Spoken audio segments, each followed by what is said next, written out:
అన్ని కీళ్ల సంబంధిత సమస్యలకు రీజనార్థోస్పోర్ట్ హైదరాబాద్లో అధునాతనమైన సర్జరీ లేని వైద్యం. హైదరాబాద్ పోలీస్ కమిషనర్ చుట్టూ పొలిటికల్ ముసురు కమ్ముకుంటోందా? సంబంధం ఉందా లేదా అన్న సంగతి పక్కన పెడితే రాజకీయ వివాదాలతో ఆయన ఇరుకును పడబోతున్నారా? ఉన్నట్టుండి బీజేపీకి సిపి మీద అంత కోపం ఎందుకొచ్చింది? అసలు ఎలాంటి వివాదాలు సివి ఆనంద్ని చుట్టుముడుతున్నాయి? హైదరాబాద్లోని తెలంగాణ బీజేపీ ఆఫీస్ దగ్గర మంగళవారం రచ్చరచ్చయింది. కార్యాలయం మీద దాడికొచ్చారు యూత్ కాంగ్రెస్ నేతలు.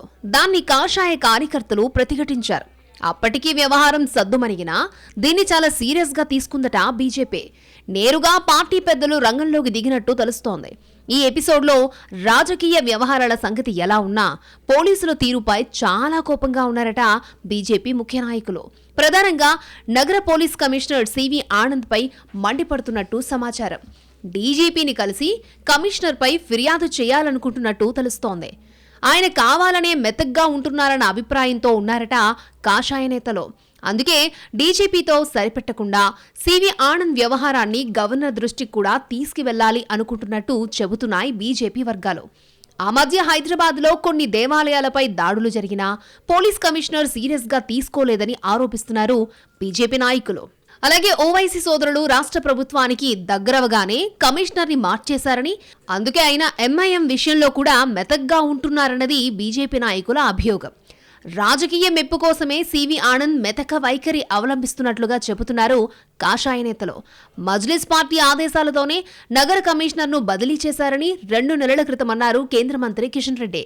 ఓవైసీల కనుసన్నల్లోనే హైదరాబాద్ పోలీసులు పనిచేస్తున్నారన్నది బీజేపీ నేతల మరో ఆరోపణ.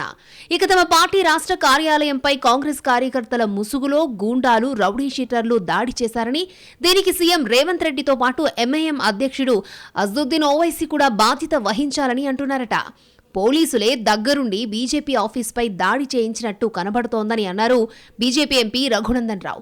ఇలా మొత్తంగా హైదరాబాద్ పోలీసులు పక్షపాతంతో వ్యవహరిస్తున్నారని, కమిషనర్ సివి ఆనంద్ మెతక వైఖరితోనే శాంతి భద్రతలు అదుపు తప్పుతూ దాడుల సంస్కృతి పెరుగుతోందని అంటున్నారు కమలం నాయకులు. ఒక పోలీస్ ఆఫీసర్ టార్గెట్ గా రాజకీయ ఆరోపణలు వెల్లువెత్తడం ఇక్కడ ఇంట్రెస్టింగ్ పాయింట్ అంటున్నారు పరిశీలకులు.